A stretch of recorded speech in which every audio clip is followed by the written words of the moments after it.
I guess you guys can hear me well, right? Everything fine? All right, how many of you have heard of Storyteller? Okay, how many of you have heard of Storyteller? This is the first time they hear about it. They don't know anything about it. Okay, good. All right, so I'm going to talk a bit about the process of turning stories into gameplay, in particular in Storyteller, and the kind of things that have been going on in my head while I was making all the design choices for the game. To start a brief introduction, I made several independent games. The past, I've been making independent games for 10 years. On the left, you can find my first R games back in the day. Recently, I shipped this game on the right called Fidel Dungeon Rescue. It's on Steam. You can buy it. You can buy it now. And the one on the top middle is Storyteller, which is a game that has been in development. I've been developing for periods of time, but I never shipped. It won an award at the IGF, and I am now starting to think about this game again. I want to finish it this time. So let me show you what's going on with that game, because we're going to talk about a bit about design in Storyteller. Let me show you what the game is about. So in Storyteller, you're presented with empty vignettes, like a comic book. Then you're presented with characters that you can see down here, and each one of those characters have personality traits and behaviors. In this case, Adam likes women, he's loyal to his lover until the die leave him, and can commit suicide if sad. The way you play in Storyteller is by putting elements into the vignettes to make a sort of comic strip. And what happens is that characters react to their surroundings. Like in this case, Adam is just alone in the story, so nothing is going on. But if I put Eve here, they fall in love with each other because they're compatible, and so since they're together, they fall in love. And the thing is, they stay in love as the story progresses, right? But what happens if, they just keep being in love? But what happens if one of them dies? Right? She died. She's dead here because there's a tombstone and there's only one character in the story left. So it was clearly Eve. So she died, and now he's heartbroken, and he's going to keep being heartbroken, right? Because the characters, this makes a story progression. So in this case, what Storyteller does is it gives you a dramatic goal. In this case, it says that Adam needs to fall in love twice.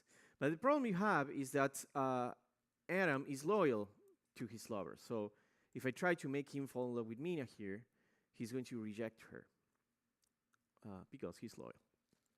But it says that, he's loyal as long as his lovers are alive. So in this case, he died, so when we put him with Mina here, he does fall in love twice, right? One with Eve, another one with Mina. This is one of the first stories in the game.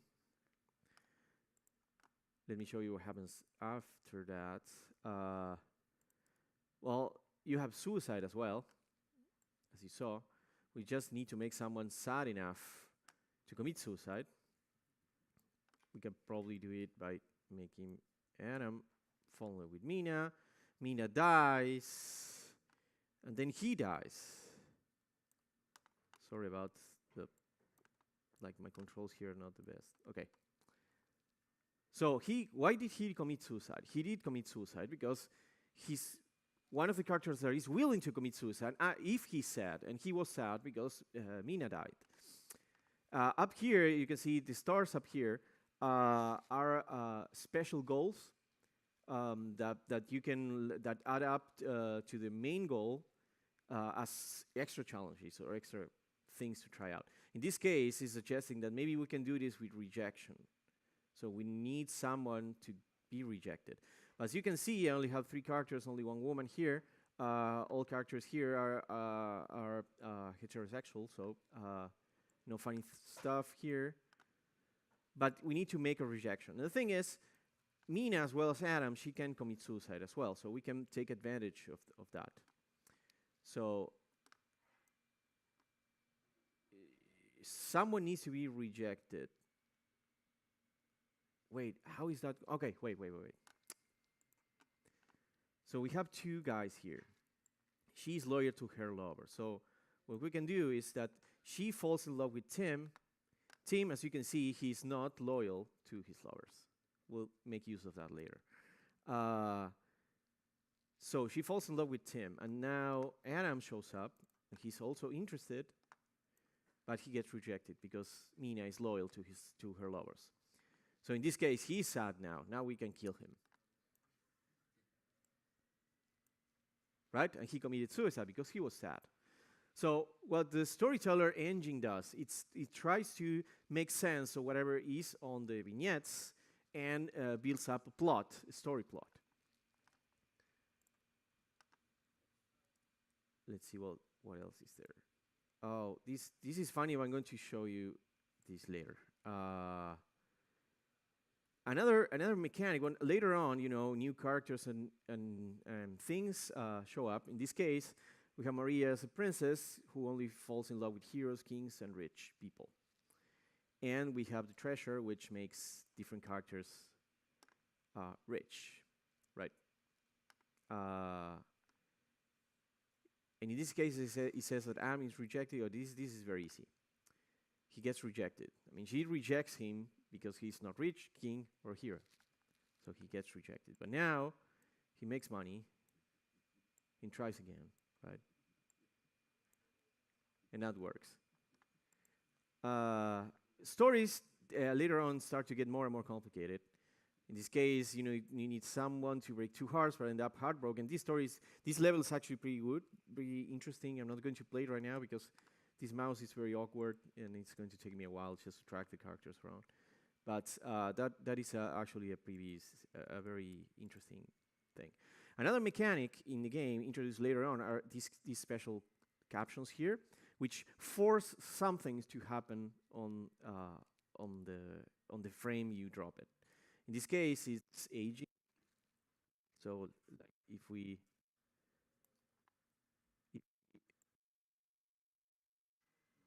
yeah. Oh, there you go. Yeah, fixed. So if you do this, characters age. In the case of these stories, it's asking us to make a happy couple end because of aging, right? As you can see, this goal is a bit softer in that it's not as it needs some interpretation to reason what the game wants from you to do in this story. Storyteller has a few of these goals that are not as technical. Because what does aging ending a happy couple means, right? It can mean several things. And the game actually knows how to interpret all these, to work with all the interpretations of the goal. So in this case, let's just make it happen, like they fall in love, grow old, and die, right? So we did that. But what about this special goal here? It says age difference. One of the things that happens in this game is that captions affect the story at the point in which they are added into the story, not before. So if we have Adam, right? And actually time passes for him, but we introduce Eve later. She's still young because she was not affected by this aging caption. She was not in the story at that point. So she was introduced later, so she's young. And they fall in love anyway. And then we have the age difference goal, right? And later on, we introduce more things like villains. Villains can kill people, right? So they introduce a new thing, double murder. So how do we make double murder? So we put these two characters together. Then Tim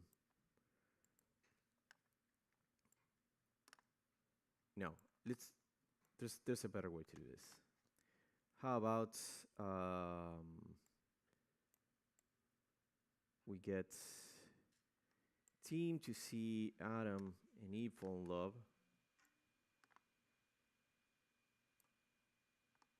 See, now he's jealous, so he can actually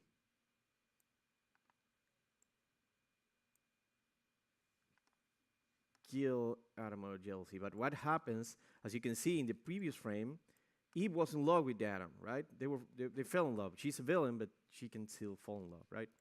She fell in love with Adam, and now she's witnessing this. And since she's a villain, she can kill people. And it's like, yeah, you die now. Kill my lover. Then later on, settings are introduced. In this case, this is a dungeon, and it can be used so the villain can kidnap people, or even you can even have heroes jail these characters. So Storyteller later on starts to get more complicated and introduces new characters with different traits, and stories can get quite large. Let me see if yeah, stories can get pretty big. There's also this parenthood relationship going on as well. Like characters can become parents with each other, and this is the way it works. So let's talk a bit like what's going on here. What's going on with this game? So Storyteller started at some point because as a kid I was curious about. I felt always the need when I was reading children's stories and stuff with illustrations and characters and details that you can see in this picture here. And I always wanted to be able to intervene into the stories, right? Sometimes it happens that we're watching a series or a movie or reading a book or whatever, and we think, I would not have done that, what this character did, or I wish this character did this other thing. And that desire to intervene in stories is something I wanted to capture with Storyteller at the time. And what you see on the right is the first prototype in which you could only move a couple of things around and change what happened in the story. It was a very simple model of story building. And as years went by and I work on and off Storyteller, I started to figure out some how to give you more freedom to change or to play with stories without losing the quality that that makes the game interesting or cool to play. The thing is, with interactive storytelling is sort of a genre of video games, which are games that are trying to make gameplay out of stories or narration or whatever. The thing is, there are a couple of big problems with interactive storytelling and all the experiments done so far. They try to solve the problem but keep having some issues. The most obvious approach to interactive storytelling is branching, right? When you have a story and you have to come up in your head with all the possible things that you want to allow in your story, and then offer that as verbs to players, and hope they feel they have agency on the game itself. But the problem with this approach is that branching is very expensive, usually. Because whenever you give a choice, you need to model what happens when they took one path or the other path, right? You need, in the case of Heavy Rain, they need to implement all the animations, record all the dialogue, do all the camera work and stuff to make the scene feel good and all that. So it's very expensive to give choice in branching stories. More so if your branching is causes very dramatic changes into the story. Like, do you let this character live or not? This means that you need to model both a branch of the story where that character exists, another branch of the story where that character doesn't exist. and that explode into combinations. Like you start combining all the choices, and suddenly you have a huge amount of different outcomes to model in your game. And every new choice you give makes this combination of things even bigger and very costly to implement. And even that, even if you do branching and you do it well and it works great, all the choices, you need to, you can give some choices, but you have to prevent other choices from happening. Like in this case, you can see there's a reject or forgive. Maybe you wanted a third option there, right? But you don't have it. You can only pick from the choices that the game gave you. So pretty much, it happens all the time with branching games, that every choice feels like you're being forced into picking options that you might not like, right? You might want to have a new option, a different option. So you can never do branching in a way that makes everybody happy. And even if you offer a lot of branching, a lot of options, it never feels enough. It never feels, as a player, never feel that I own the story. I just feel that I'm following a trail that somebody built for me. Same thing with the Choose Your Own Adventure books. Of course, some games do this fake branching thing, like Walking Dead by Telltale and interactive fiction games. They offer you choices, but they're not really deep choices. So you pick something, and then maybe it will have some effect later on in the game, but it doesn't really matter that much. It just gives you more the illusion that you're in control of what's happening in the story. But the thing is that only works if you have one story or one setting and one set of characters that you're working on. But I wanted to make a game about intervening stories of different nature, not just one type of story, not just science fiction, not just a zombie thing or whatever. I just wanted to have a broad spectrum of different stories to work with. By the way, this game called Castle of the Red Prince is an interactive fiction game, which means it's all text and you have to type in order to play. But this is one example of how I think you should do interactive fiction with games. This game does, if you don't like to play interactive fiction game, does anybody here play, text-only games? Good, there's a bunch of people. Well, this game in particular is doing something very special, which is it's using the fact that it's text-based to do things that you could not do with graphics. I'm not going to spoil how this game works, but it certainly you could only do this if you had a text-only game. You could not model this game with graphics, but you can play it, and it's very, very interesting. So if you don't play interactive fiction games, this game is worth playing. It's very short as well. Anyway, the other approach, other than the branching approach, is the simulationist approach. Several people have been working on trying to make a simulator that models, social interactions or conversations or dialogues, trying to think that maybe if branching is too expensive and it's not really very effective at giving players freedom, maybe we can have a simulation that can surprise even the developers about what it could do, or how it can surprise, or what story elements it can have. What you're looking at here is on left it's a high school social simulator called Prom Week. On the right is Facade, which is a simulation of being in the awkward situation of being invited to a dinner by a couple that starts fighting in the middle of dinner. And in the middle is Storyteller, which is Chris Crawford's child. Chris Crawford is trying to solve the interactive storytelling problem completely by making a very extremely flexible simulation. But what happens with these approaches is that there's a machine behind it, right? There's something simulating what's going on with the social interaction, how the characters think, or what the characters say. Some program is controlling that. And the problem with that is that they don't act naturally, right? Because you cannot model a whole person in a computer, right? So what happens is that these feel like a clockwork. You're dealing with androids, like dumb androids in a game. So it doesn't feel natural, and it means that you need to.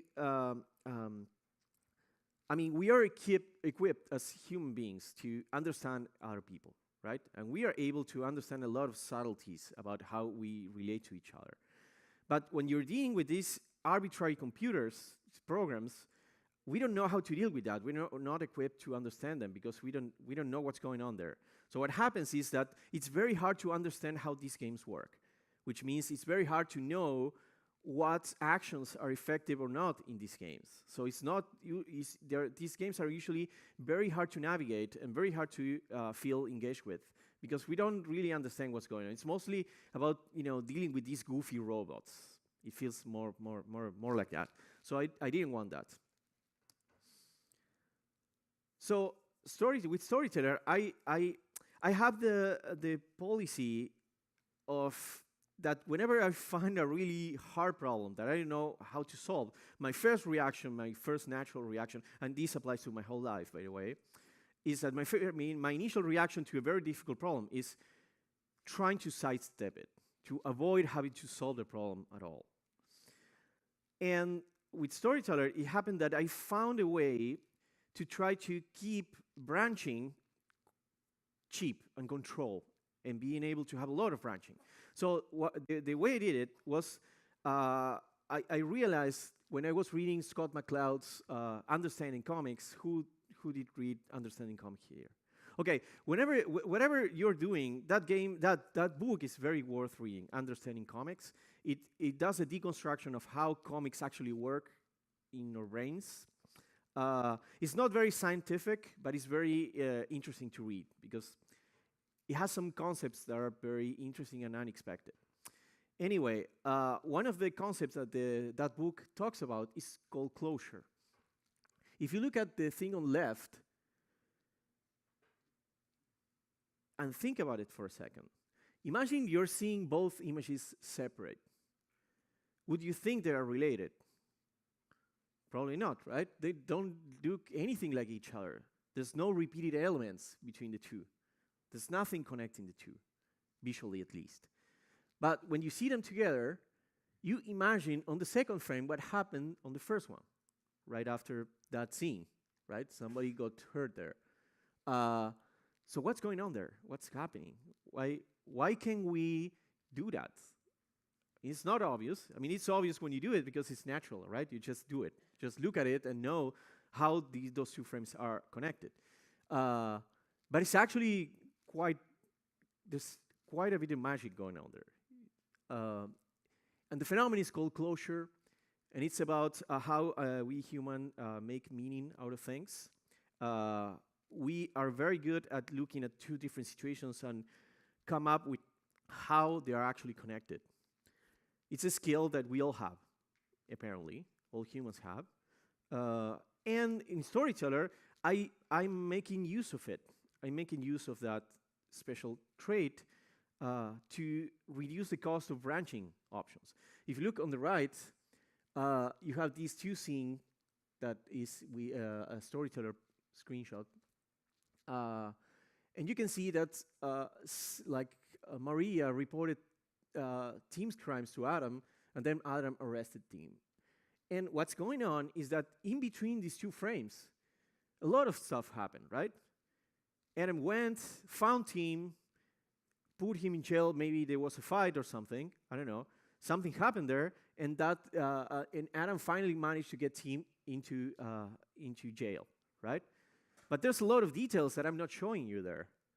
I'm making a jump. And what I'm doing here in Storyteller uses this a lot.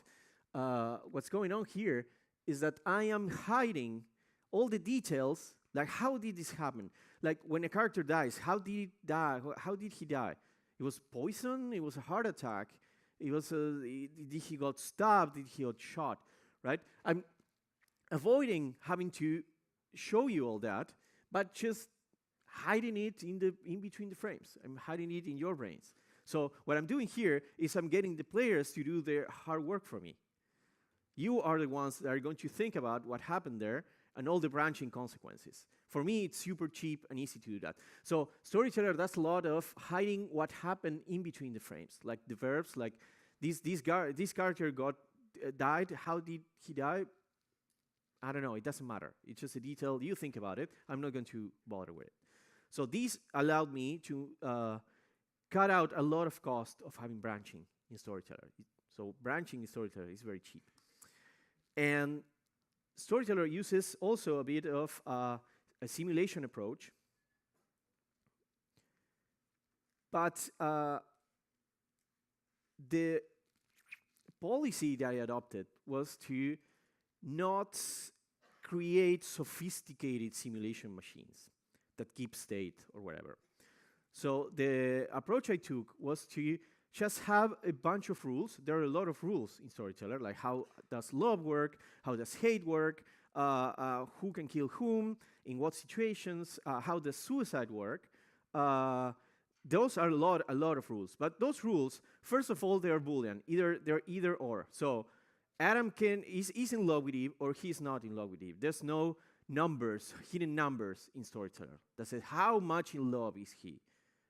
I don't have any of that. It's just he's in love or he's not in love. That's very easy to remember. It's simple, and it removes a lot of the mystery of how does the simulation in Storyteller work. People don't think about the simulator in Storyteller at all. It's sort of invisible there. Also, the rules strive to be common sense and universal. I highlighted strive because this is the most difficult design problem in Storyteller, is to make sure that the rules make sense, right? That the game does not act in ways you did not expect. And also, it happens that all player input means something. This is a policy adopted, which is that whatever the player does, I have to make sense of it. And to give you an example, let me show you one of the levels in the game. Here, like what happens? It happened at some point in the game that people tried to do this. Okay, here Adam is dead. Now tell me, what is going to happen if I drop Adam here? What is going to happen? What should happen? Right? He's a ghost because you killed him before, right? Now you look at it and think it's obvious. He's obviously had to be a ghost, right?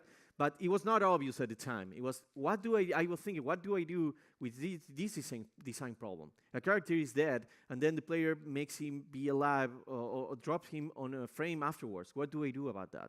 So following this policy of always making sense of whatever the player does, the ghost idea came up, and it sort of solved the problem. Everything that's happening here is what Storyteller does. The true trick here of what's going on is that we're almost on. The trick is that Storyteller is creating a language. You cannot create every kind of story with Storyteller, right? You cannot make a sci-fi story. You cannot make a story about tanks or spaceships. I don't have any of those yet in the game. So that means that Storyteller cannot build any type of story. It feels like it's very flexible, but it cannot build anything. But it doesn't really matter because two interesting things happen. One of them is that once I teach you the language of Storyteller, players tend to incorporate that language and not think or not try to do stuff that is outside of the game. People accept the limitations of the game because they learn the language. And the other thing that I discovered making this game, which was actually surprising, is that we are used to watch series, movies, read books. We do watch a lot of series nowadays with full of plot twists and characters and subtle things happening, and we play these games in which we try to predict what's going to happen next episode, or try to make sense of why this happened in this previous episode. Maybe this is a foreshadowing of something that's going to happen later. So we feel like we became good at thinking about plot and characters and stories, right? But with Storyteller, you realize that if I give you a blank slate and I tell you, okay, make me a story about murder of jealousy, that skill that we have watching series does not translate to the game.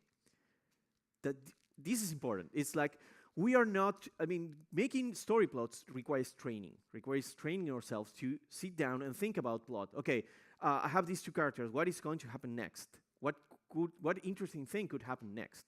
That is a very different skill than watching a series and being able to predict it, for example. It's a different set of skills. So what happens with people playing storytellers is that they have their brain full of trying to come up with a good plot to fulfill the goals in the game. And it's very demanding. So people tend to forgive all the limitations that storyteller has in terms of what the kind of stories you can make, because their brain is already busy enough trying to think about plot. So one of the interesting things about Storyteller is that it trains you a bit to think about plot, like what is going to happen next. If I don't know, if I have a blank slate, what is going to happen in this story? This is a skill that Storyteller sort of trains a bit. And the other thing is that, Storyteller makes cartoon stories. Storyteller tends to be, funny. I mean, you're not going to get sad when one of the characters commits suicide in this game. It's not that type of story. Storyteller is more of a cartoon version of story building, right? Anyway, so that's what I've been thinking about with Storyteller, and I hope you get to play it at some point. All right, thank you.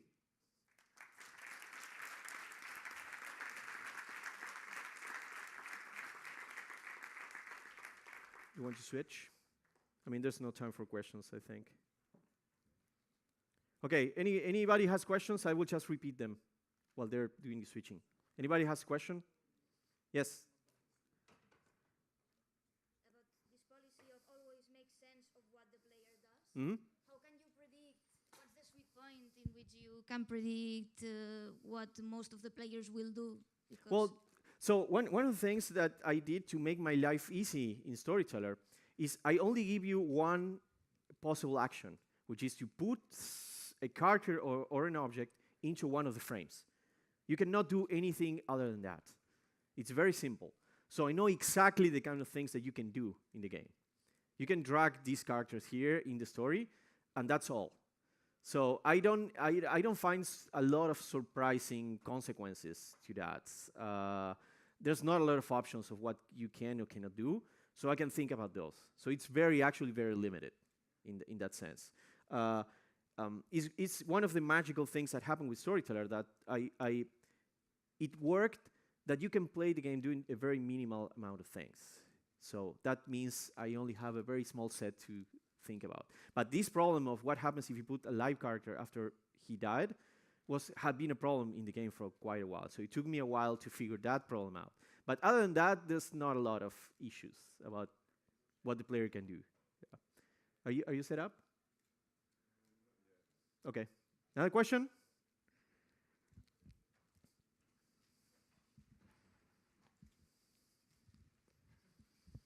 Well, knowing that your explanation focused a lot on the problem of branching, you have to build a different kind of story every time that the player makes a decision, it made me think a lot about typical tabletop role-playing games. Mm-hmm.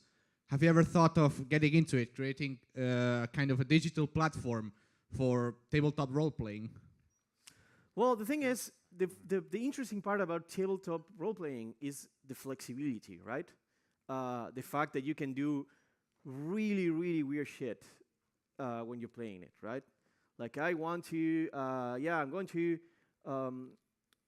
to flood the floor and then throw electricity on it so it can electrocute those things on the other side or whatever, right? It's very flexible. So I think the magic of tabletop RPGs is that you have that flexibility and it needs a human to make an interpretation of what you're trying to do, right?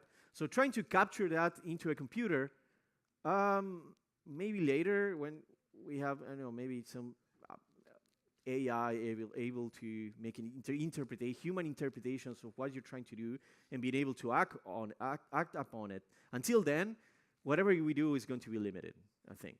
So it's not even worth working there yet, is what I think. I don't know. Okay. You good? Okay, thank you guys. I'll leave you with Mark.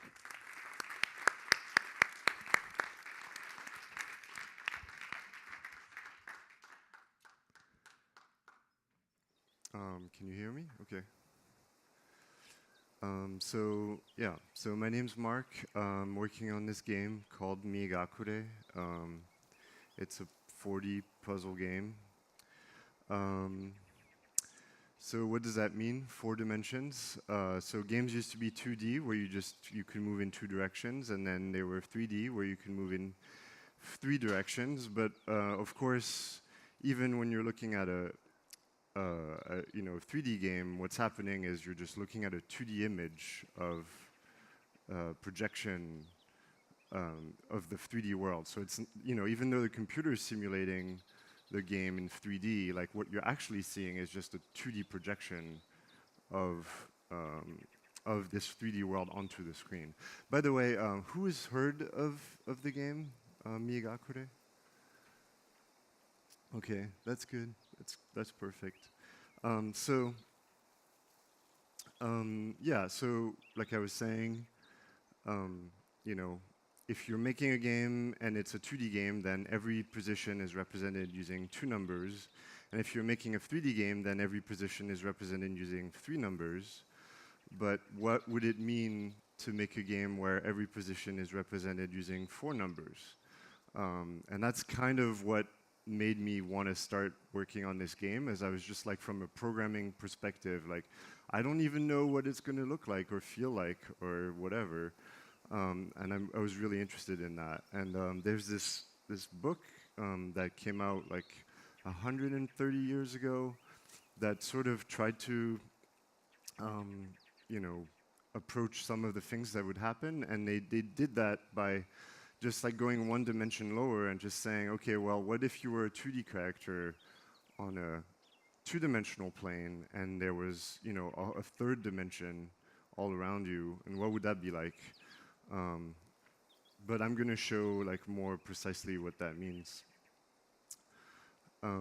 So I also have to say that when I'm saying like dimensions, I'm not saying like the 4th dimension is not time. So like a 2D game has 2 dimensions plus time, a 3D game has 3 dimensions plus time, and this is 4 dimensions plus time. So time is the 5th dimension in this game. So let's see, I'm gonna run the game and demo, sort of how it works. So there's this wall here, and you're trying to, get on the other side of it, but you can't. So, like, what can you do? You can't go around the wall, you can't jump over the wall, but you can press a button and it rotates you into the 4th dimension so that you can be in a world where there's only rubble instead of a wall. But let me go back to that in a second and just go 1 dimension lower, where I will just show what it would be like in 2D. So in 2D, you're trying to jump over the wall, but you can't. But it turns out that actually you're on a 2-dimensional plane within a 3-dimensional world. So in 3D, we know what to do to go around the wall. So I press a button and it turns the plane that you're on by 90 degrees. So now when you're walking this way, you're walking along the 3rd dimension. And because the plane always rotates around you when you press the button, like now that I'm further into the desert world, like the wall's no longer blocking me. So I can move past the wall, and I can see like there's some rubble on the ground where the wall is in the other world. And I can press the button again to, go back to this view where I'm moving in between the different worlds. And I can go to the other side of the wall, and I'm done, right? Um, so, but also, you know, we are three-dimensional beings, so we can see this perspective of like from the outside, you know, like on the top right corner there. But actually, what's actually happening from the perspective of the 2D character is that it feels like the world is deforming when they rotate, kind of like an MRI. So it's just taking these cross sections, and these cross sections are rotating or translating. And as they rotate, like you're taking different cross sections, so it feels like the world's deforming, but really the world is not deforming. It's just that you're taking a different cross section. Right. So now it makes more sense slightly that in this game, instead of being on a two-dimensional plane within a three-dimensional world, you're on a three-dimensional plane within a four-dimensional world.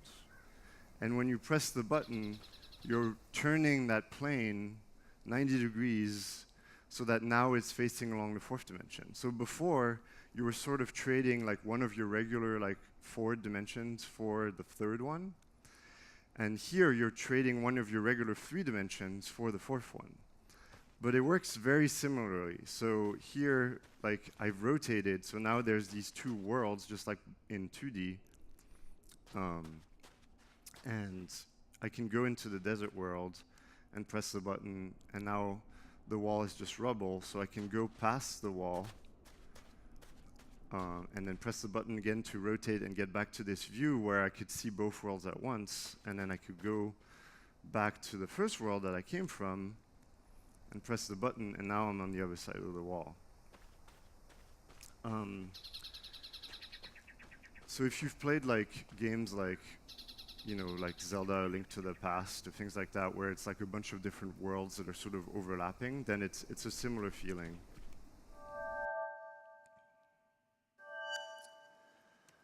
All right, so I'm gonna show more gameplay, like sort of, that was very simple, like you just go around a wall, but it's like an actual puzzle game. So what kind of other things can you do if you can move in 4 dimensions?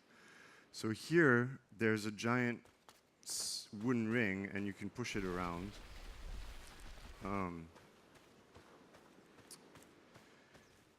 And the goal is always to get to this red square with the gate on it. And you could kind of see that it's very high. And if you go and look at what the other worlds have, so like, for example, the desert world doesn't have anything in it. And this world doesn't really have anything in it. And there's a snow world here with nothing in it. So the only way that I'm going to be able to get something high enough to reach the gate is if I can get this wooden ring closer to it, which would be impossible in 3D because, you know, right, like I can push it closer, but that's as far as it will go. However, this is a 4D game, so when you're in this view, you can see that what used to be a ring, I mean, it's still a ring, but you only, like, from a different perspective, it just looks like a floating block with someone on it, right? So in that perspective, I can just move the ring over. So now, for example, like, since I've moved it into the other world, so it's gone from this world. But it's in the desert world now. And nothing is blocking it in the desert world, so I can, you know, I can keep pushing it forward.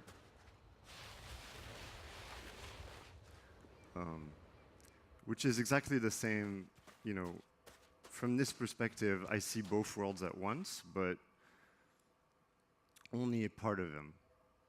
So it's the same, what I just did is just that. I just pushed the ring forward. And here, I can push it back into the world that it came from.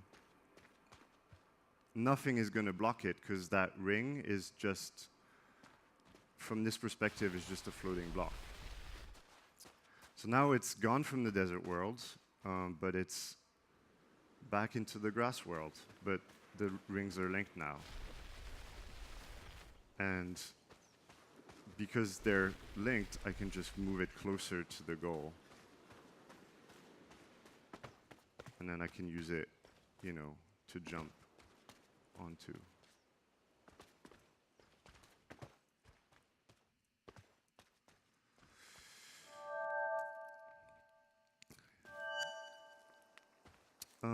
Yeah, so it sort of feels like these different worlds that you're moving to and from, and you can either see or be in one world, like the grass world, or you can be in this view where you can pick which world you're in, but you only see like a part of each world. So, like if I'm standing here in this view, it's only going to show sort of this row, this entire row.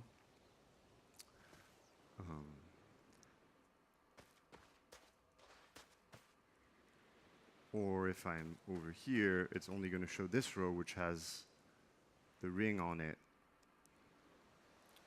Or if I'm here, then it's just going to be this row. And if I'm here, then it's the row with the goal on it. Well, I don't know how much you've followed for all of that, but you know, that's why it's a video game. You just have to play it and see how it feels like. And you get better at, you know, getting a feel for how it plays, right? So it's like, I can stand here and try to explain, but at some point, that's the reason why it's a video game. You just have to, you know, sit down and try to understand what's happening. All right, so I wanted to talk a little bit about the technical aspects of making a game like that. So, in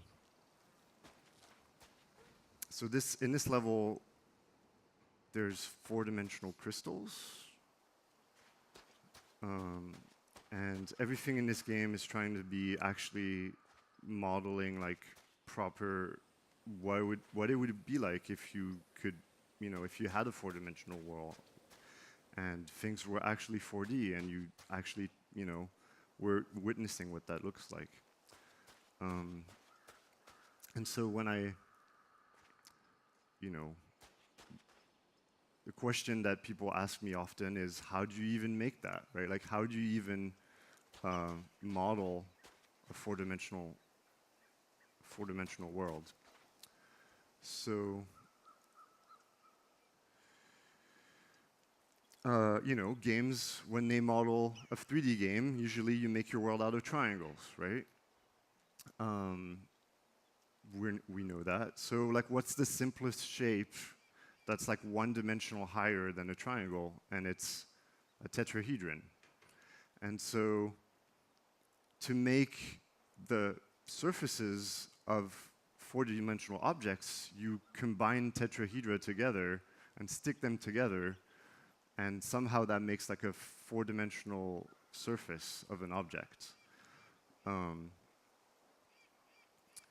so to make these crystals, you know, to make a crystal like in a normal video game, you would just sort of start with a hexagon and then extrude it up and then, you know, extrude it towards a point. You know, and every line in the hexagon would turn into a plane, and then, you know, like, again, like they would make triangles towards the top vertex. And you know, you could, you know, decompose that shape into triangles. So like, for example, like every line becomes a rectangle, and then that rectangle can be made out of 2 triangles, right? So to sort of approach making this game, the way I think about it is, okay, well, I know how I would do it in 3D, right? I have sort of an idea of an algorithm for how that would work, so I just have to take that idea and turn it into just add 1 dimension to everything. So instead of starting with a hexagon, I start with a dodecahedron, but just the surface, right? So it has like,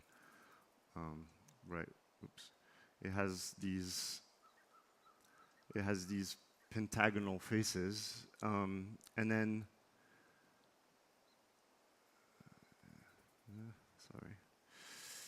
and then you just extrude it upwards, and then extrude it to a point. And so every face of your object is now going to become this solid prism.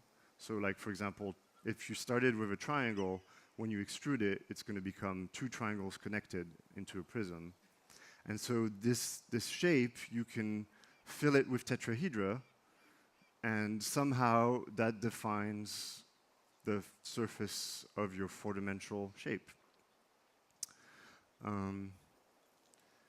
And yeah, that's all I did in these crystals, is I just took these dodecahedron and extruded them, and that gives me a bunch of tetrahedra, and I go through every tetrahedra and slice it, and it gives me a triangle, and I just display all those triangles.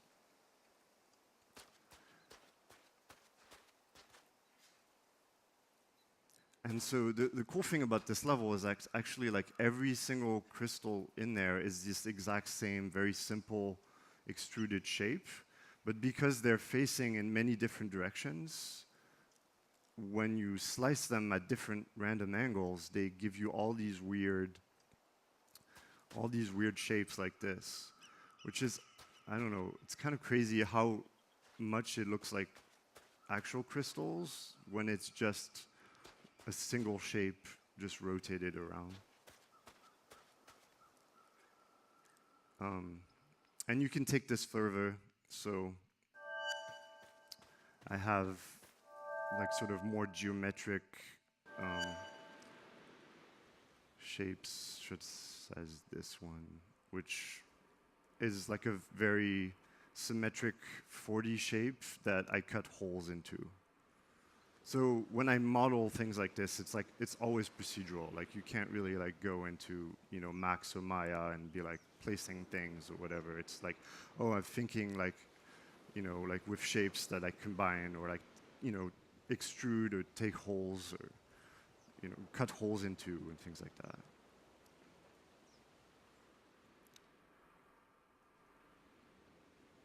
So yeah, I thought I would just give like a very broad introduction, and we could do more questions if there's time. Yeah, there's time. Okay, thank you.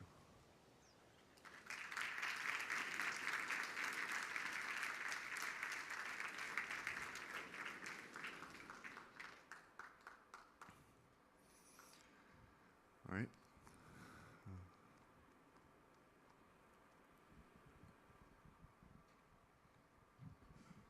So I have played some of those games where the 4th dimension is time, Yep. and I kind of missed your explanation about why that's not the case. Okay, yeah, sure. Explain that again. Yeah. So, right, there are like spatial dimensions and there are time dimensions, right? So, in a 2D game, there are only 2 spatial dimensions and then time, which always sort of moves forward.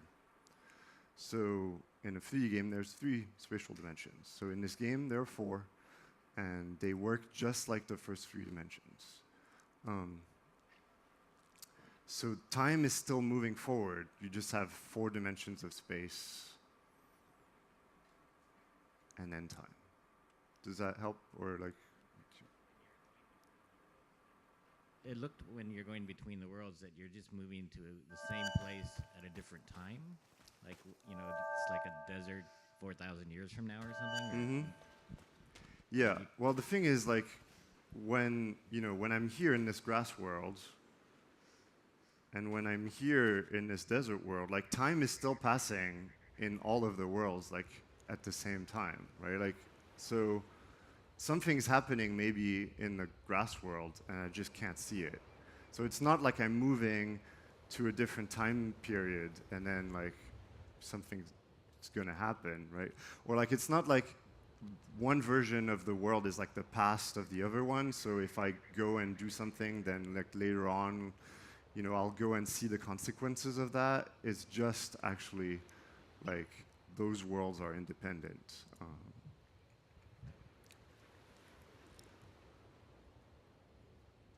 Yeah, right, yeah. So, and there can be things that exist in multiple worlds at once too, which is actually, like, one of the most rich things in the game, is like when like maybe some object is in two worlds at once, and you, like, trying to push it around, and it gets blocked in all the different worlds that you can't see, for example.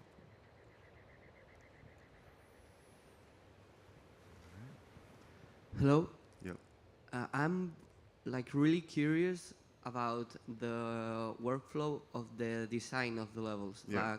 Like how do you start thinking, and then you say, oh, and in this dimension you have to do this, and it's interconnected with like the ring, for example, that you showed. Yeah. I'm really interested in how you the process you follow to do this kind of puzzles. Yeah. So, well, yeah, there's sort of two parts to that, right? Like, the first part is, like, what's the concept for the level, and then the second part is the execution of, like, how do you actually make the level that, like, represents that concept, right? So, for the concept, it's really what I try to do is very simple. Every level is about something. You can do something that you couldn't do in 3D, right? So, like, for the ring thing, it's like a famous example of something that you could only do in 4D, but not in 3D, right? So once I know that, then it's about, like, turning into these block structures, right? So because, to make it simple, if everything is made out of these big cubes, then, it's easier. So in the ring example, it was clear that the starting point should have two rings. And probably one you can move and the other you can't. So I just made a stone ring and a wood ring. And the wood ring, I guess, could be on the floor, but, I put it so that you could move it around more easily. And then the question is sort of, what is the, I don't want to make a puzzle where I'm telling you, oh, try to bind these two rings, right? I'm trying to make a puzzle where you will bind the two rings as a consequence of trying to get to the goal, right? Because it's always going to be trying to get to the goal. So here, it was about trying to get the rings closer. So if you can get the rings closer, then automatically, then you can get to the exit. And actually, sort of most of the design here happens in this one slice, in this one world, because the other worlds are mostly empty, and that's because they're just there for you to have space to move the ring around. So the second world should have nothing in it so that you can move the ring forward into it. And the only reason why this level has 4 worlds and not just 2 is because you need to be able to stand here to push the ring, or, like, you need to be able to be in this world to push the ring into the next one. So the sort of outer worlds don't even have, they have very low constraint, right? It's actually really good for players too, because you can just store that in your head. Like, even though there's all these worlds with different things in them, if you could just remember, oh, well, most of them are empty, right? Then you just have a mental model of what the four-dimensional world is, even though you can't really see the fourth dimension, right? Which is really what I'm trying to do in this game. Is like you're trying to you're solving these puzzles in 4D and you're holding it all in your brain because you can't see it at the same time. So yeah, so it's often like that where it's just, well, it sort of starts at the core of the idea and kind of branches away, and then for the actual stuff, you just place blocks around and whatever, and then trees and things. But it's mostly like these tiles and a bunch of worlds together. Thank you.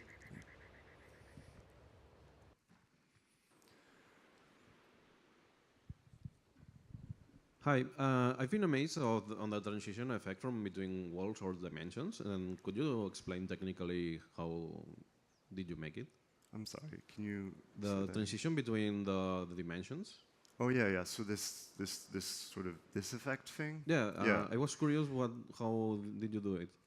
Yeah, so I was trying to explain a little bit, but I can go deeper into that. So, if you were making the 2D game, right, that I showed, then you have a bunch of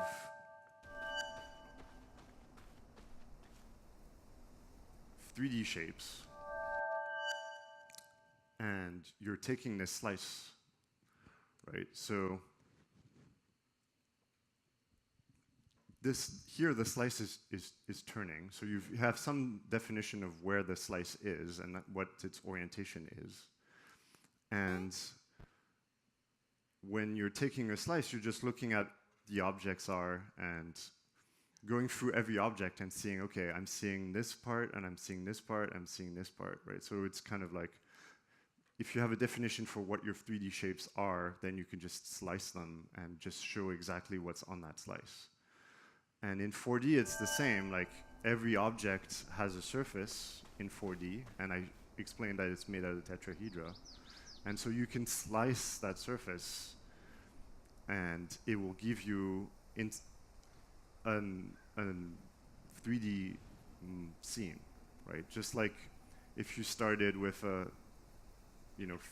3D scene and took a slice, it would give you a 2D scene. Does that help more, or should I? Well, I mean, ask him more questions, maybe, or okay, thanks.